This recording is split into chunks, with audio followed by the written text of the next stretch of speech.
Welcome to the Raising Achievement website. I've had a lot of inquiry recently regarding the integrated reading, writing and spelling program Alpha to Omega. And I thought I would put a podcast up here so that you could actually look at how to run a program. It's the only program I use with all children in a class situation, in a whole group situation, or with individual students. It fits all the criteria for third wave programs, and one of the reasons why I really like it is that it has an assessment at the beginning of the book where you can actually assess where children are with their spelling and also with their phonemic awareness, and it teaches you step by step. And for many of us that weren't trained in specifically developmental stages of learning or even knowing which areas come first, this is a fantastic resource to use. So I would always start by doing an assessment with the children, looking at a stage 1 assessment. If you're working with older students or more accomplished students, then you can go to stage 2 or stage 3. But by giving the stage 1 assessment, you are identifying any learning gaps that the children might have. And then you can have a starting place to work from.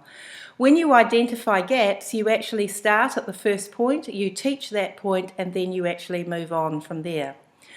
So let's assume that we have assessed our children and that we're going to start with short vowel sounds. Many children, especially those with learning difficulties, have confusions with short vowels, and their letter sound difficulties create difficulties for reading, writing and spelling. So I start with doing some dictation words. Let's say we're looking at the short A and sound, and depending on where you come from, you'll decide whether phonetically that is said correctly. But if you've got short A and short U sounds, you would begin by dictating some words in that area. And we always look at word patterns, which is one of the fantastic things about this resource. For example, if we're going to teach children a spelling pattern with DGE, there are many, many words that contain the DGE pattern. So this is one of the great reasons why this is such a good resource, because children who struggle to learn 10 words a week, by working on a particular pattern, such as DGE, they can learn often 100 or more words in one setting. So it's much better for them that way. And for children who have difficulty with short-term working memory, visual memory, spelling is a very difficult thing, and one of the reasons why we're looking for ways to make spelling easier for them. So we start with these dictations, and we're looking at the patterns like the am pattern, the an pattern, so ham, sam, dam, can, fan, man, the at pattern, rat, sat, bat, and all these are actually listed for you in the book, so you're really just reading from those. So I would do short dictated words from the sound and short dictated words from the sound. I would then move on to a technique which I adapted really from one of Neil Mackay's, the British Dyslexia Specialist's programs. He called it make and break, but it's actually making words with letter tiles. The beauty of this is that it makes this program a multi-sensory program. Children are hearing it, they're seeing it, and they're doing it. And for children with difficulties in either visual or auditory areas or both, it's so vital that we create multi-sensory programs. So we do this make and break, and literally you're actually getting the children to make the words that they have actually written. So if you had made the word ham and you wanted to change that to hum, how would you do that? And so you're talking about the short vowel sounds, and of course you can also talk about consonants and the consonant sounds. Like if you were changing ham to ram, what sound would you need to change? So that's the make and break. I then have another resource which I use, which is a dice game, which you just make very simply using the letter patterns in Alpha to Omega.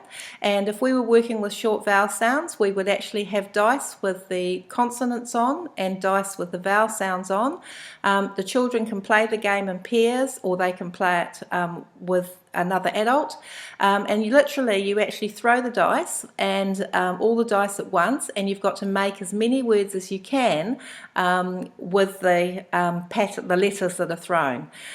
We always make a good game of it that if you use the letter pattern that we're working on today, you get double points. For all other words, you get 1 point, and we'll often play the first person up to 20. And this is really consolidating the learning in a fun way. The next thing I would use is the Weird Word Game, which is another resource that you'll find on the website or at workshops if you go to those. And the Weird Word Game is a wonderful game because it actually focuses on reading and spelling of words and non-words. And it is levelled from level 1 to level 5, so you can start off very simply with the CVC type words and moving across the levels as the children get more accomplished. It's actually colour-coded as well, so that different parts of the words are colour-coded, and this assists with learning. I thought children may get bored with the dice game and the weird word game, but I'm always asked every lesson to include those by the students. And it's a fun way, and there's also a book that goes with it that can give you ideas around that.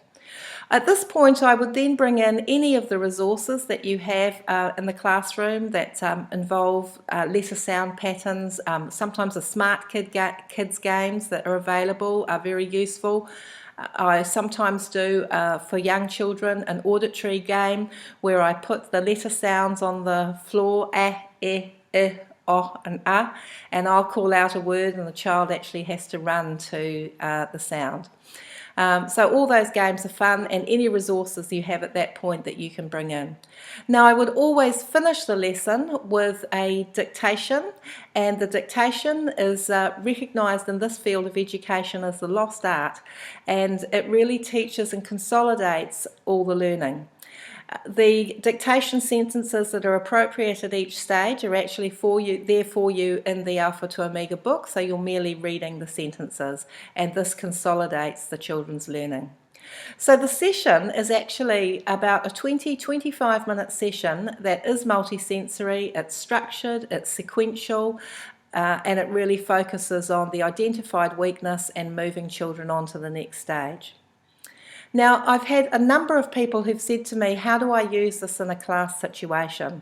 And what we do is that we actually assess the whole class with the stage 1 assessment, and then you list the areas of weakness in the report and the children's names, and you mark the areas of weakness that each child has. Now, what I do, whether if I'm doing a reading program or in my language program and I'm working in groups, I actually identify the children who need various things from this report, and I will pull out a group to work with. So if we've got a group that needs short vowel sounds, I'll actually pull out that group in either my reading or my language session. If we've got someone that needs triple blends or group that needs triple blends, we pull out that group. So you actually bring this in to your rotations in your reading and language program, and it's monitored. Although it takes a little bit of work to actually set it up, the outcomes and the spelling improvements are really great. It's often said that spelling is the last thing to move when you're working on reading and writing activities, and I have seen spelling gains of 18 months to 2 years occur very quickly through the use of this program. You're also able to train teacher aides to do this work and have the repetition and overlearning. In other sessions, we will look at how to use teacher aides and parents to support, but that's very simply the short guide to using Alpha to Omega. I know you'll have great success with it. Don't hesitate to contact me by email if you have further questions.